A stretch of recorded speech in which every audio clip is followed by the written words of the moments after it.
صوت الصحافة، نبض الخبر.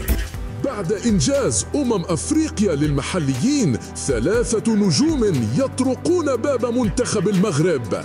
خطفت عدة نجوم مغربية الأضواء خلال النسخة الأخيرة من بطولة كأس أفريقيا للمحليين، وتوج منتخب أسود الأطلس بلقب المسابقة القارية بفضل فوزه في المباراة النهائية على مدغشقر بنتيجة 3-2.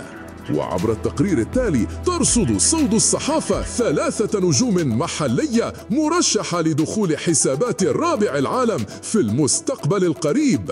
محمد ربيع حريمات نجم الجيش الملكي تم اختياره أفضل لاعبا في النسخة الثامنة من بطولة كأس أفريقيا للمحليين، وأسهم اللاعب صاحب 31 عاما في 3 أهداف ما بين الصناعة وتسجيل من إجمالي 7 مباريات خاضها في ثاني أقوى مسابقة في قارة أفريقيا على صعيد المنتخبات. ونال حريمات إشادة كبيرة من قبل المراقبين بعد المستويات المبهرة التي قدمها طوال البطولة.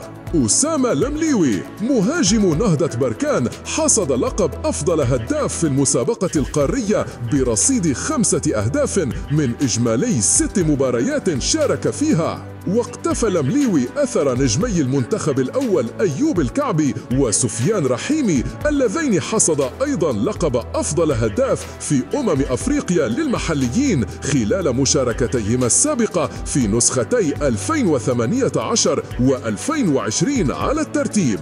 ولعب أسامة لمليوي دورا كبيرا في تتويج فريقه بلقبي الدوري المغربي وكأس الكونفدرالية الأفريقية خلال الموسم الماضي. مروان الوادني مدافع محور نادي الجيش الملكي خطف أيضا الأضواء في بطولة أفريقيا للمحليين 2025، وشارك اللاعب صاحب 30 عاما في 6 مباريات خلال المسابقة القارية لم يترك فيها أي بصمة تهديفية. وبرز مروان الوادني بقدرته على الفوز بالصراعات الثنائية بجانب إمكاناته كبيرة في عملية بناء الهجمة من الخلف. صوت الصحافة، نبض الخبر.